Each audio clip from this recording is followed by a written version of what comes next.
Hoje vamos conversar sobre o livro de Esther.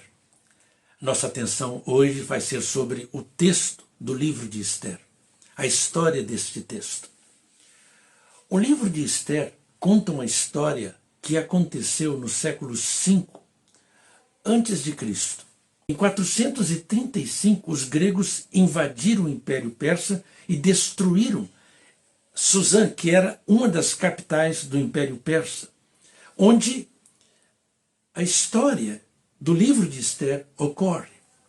Esses dados, essas informações históricas são muito preciosas para que nós possamos entender o tempo, o período em que o livro de Esther foi escrito em hebraico. Possivelmente ele foi escrito então no final do século V ou no início do século IV.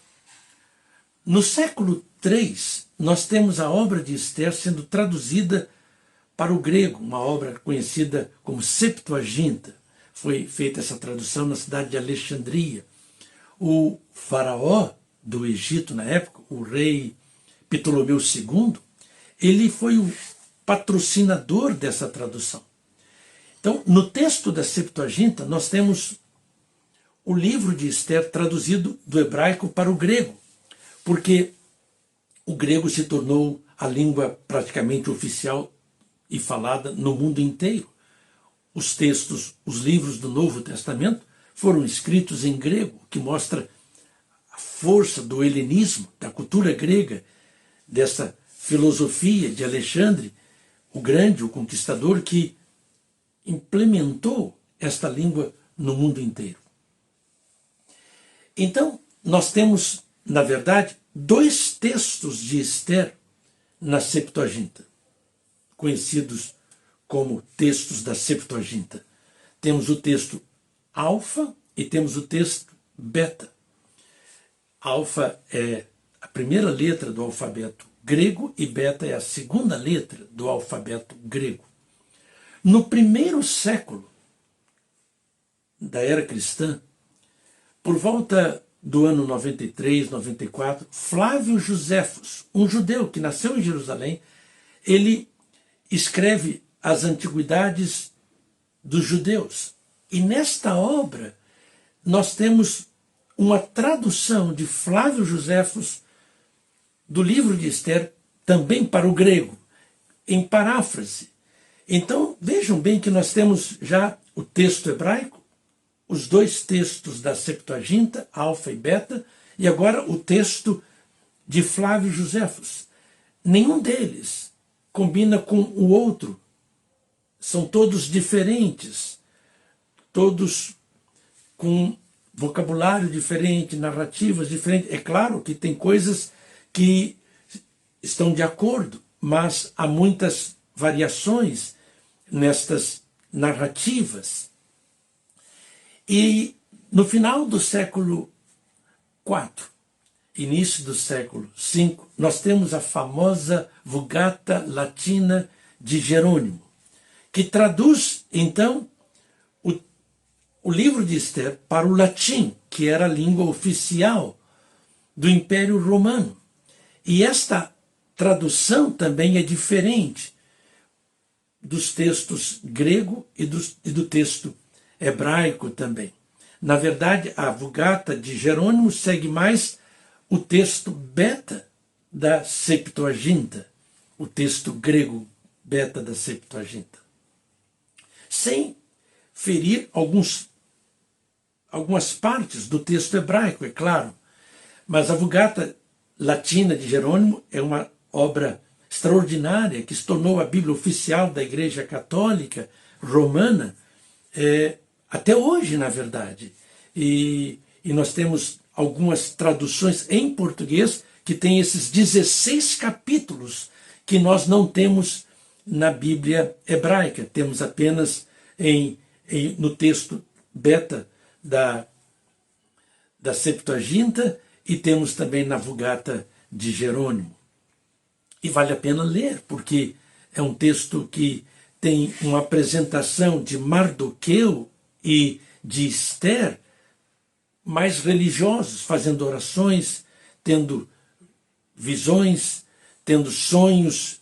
Então, a narrativa, o texto hebraico, apresenta Mardoqueu e Ester menos religiosos ou não religiosos, mas secularizados, enquanto o texto grego, o texto da Septuaginta e o texto da Vulgata apresentam Mardoqueu e Ester mais piedosos, e orando, e invocando o nome do Senhor. E no texto hebraico, na verdade, nós não temos o nome de Deus ocorrendo em nenhuma parte. Não temos referências a Jerusalém, a Torá, a lei, nenhuma dessas coisas, na verdade. Além de todos esses textos, nós temos 2 targuns.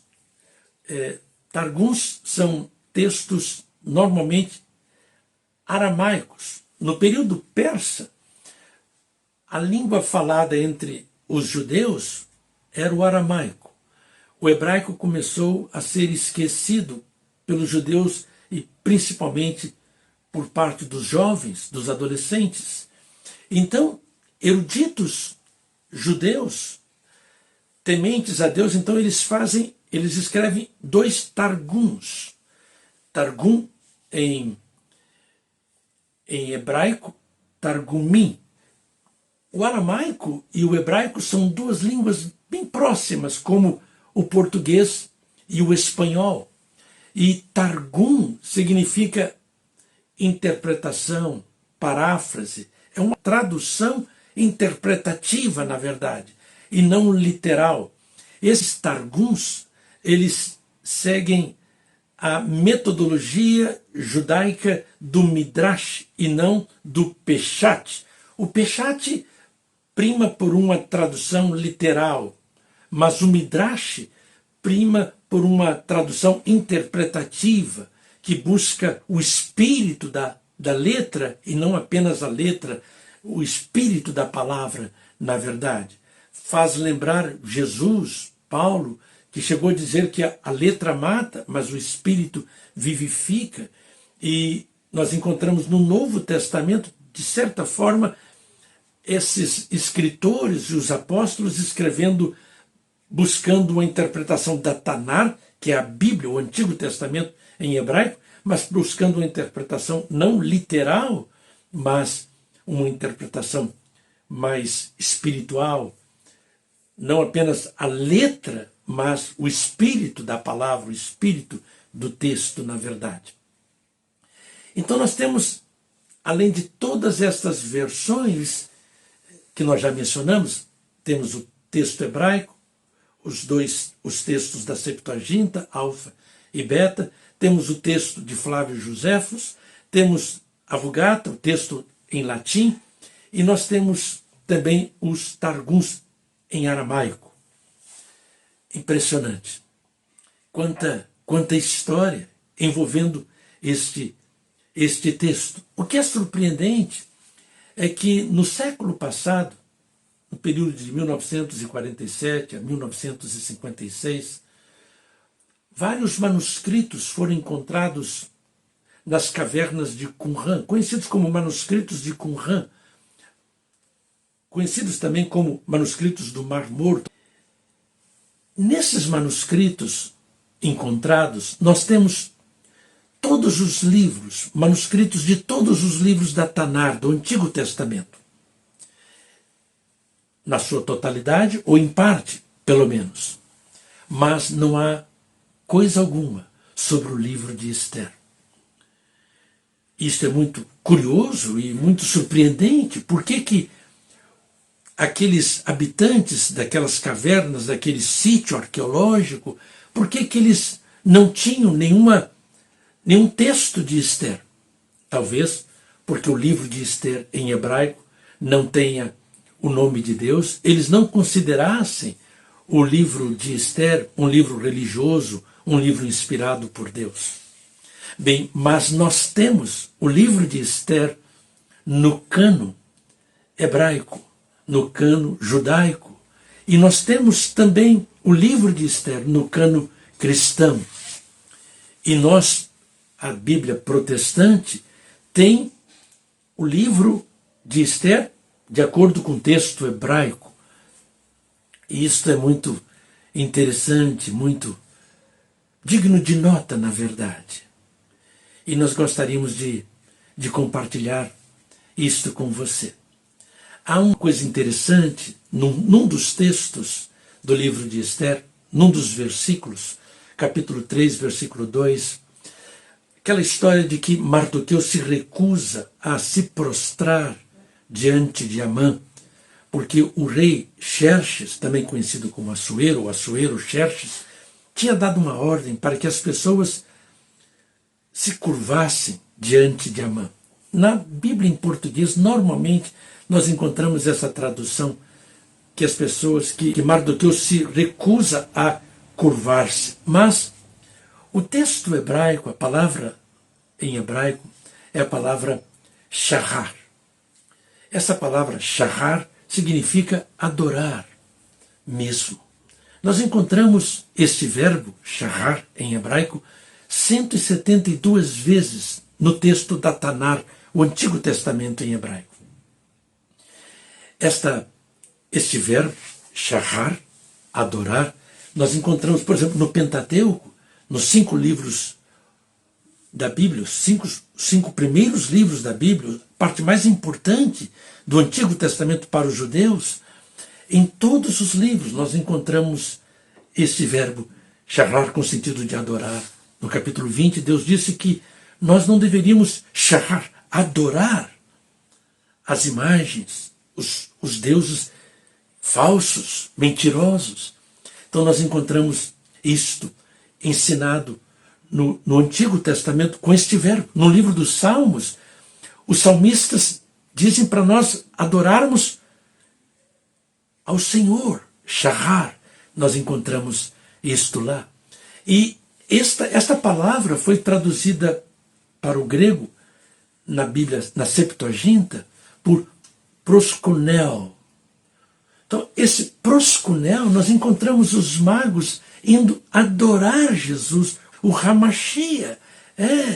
E esse é o verbo, proskunel, que vem de shahar, a tradução. E nós encontramos Jesus falando com a mulher samaritana, que Deus procura aqueles que o adorem. Nós temos o proskunel de shahar. Então, esse é o verbo usado por Mateus, usado por João, usado no Novo Testamento, que esse verbo proskunel, em grego, aparece cerca de 60 vezes no texto grego do Novo Testamento. E Jerônimo, na sua obra Vulgata Latina, traduziu este verbo do hebraico, shahar, ou proskunel, do texto grego, por adorare, que tem esse sentido em português que você e eu já sabemos que é adorar. Então assim nós aprendemos que, na análise, no estudo de todos esses textos sobre o livro de Esther, nós aprendemos coisas maravilhosas, como esta lição do capítulo 3, versículo 2 do livro de Esther, que Mardoqueu, ele não adorou Amã, porque isso era contrário ao ensino da Tanar, é contrário também ao ensino do Novo Testamento.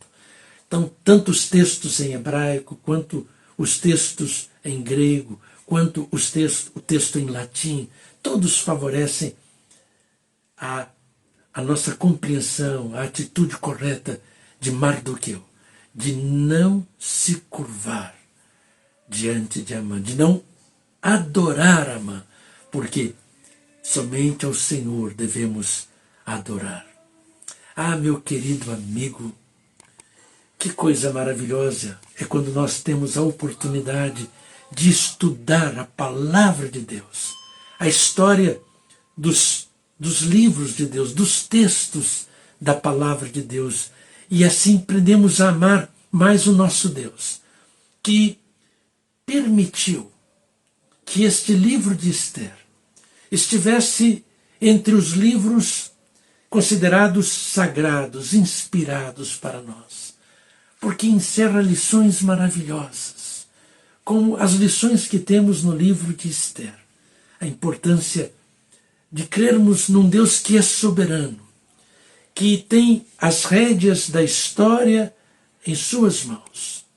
Ele tem a sua vida e a minha vida em suas mãos, a vida do seu povo em suas mãos. E ele age de maneira soberana e amorosa na sua providência que nós encontramos aqui.